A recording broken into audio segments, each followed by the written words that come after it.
ମୁଁ କୃଷ୍ଣାଂଶୁ ଆପଣଙ୍କୁ ସ୍ୱାଗତ କରୁଛି ଷ୍ଟଡି ପ୍ଲାଟଫର୍ମ ଷ୍ଟଡି ଷ୍ଟାର୍ଟ को तबे ओएसएससी तरफ टीजीटी रो जो एग्जाम होतला तबे किछि एग्जाम आप मानकर कोन कराइछि ना पोस्टपोन हो जाइछि अर्थात एग्जाम को वर्तमान पय स्थगित रखा जाइछि।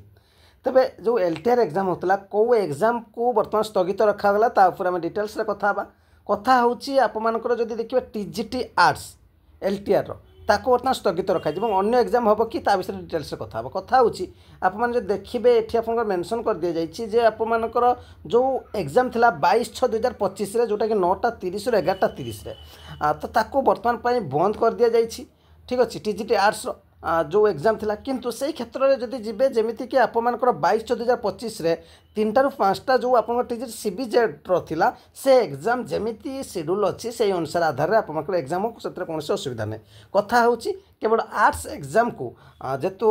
हाइकोर्ट जो ये अच्छी आपंकर जो अपडेट अच्छी से हिसाब से बर्तमान स्थगित रखा है ओएसएससी तरफ ही आपको जन दिज्व से एग्जाम केबे हम कौन हम जहाँ भी प्रोब्लेम अच्छी तो सर्ट आउट हो जन दिज्व ये डिटेल्स अपडेट रही चैनल सहित जोड़ी रही आप मतामत सहित जनइबे। धन्यवाद।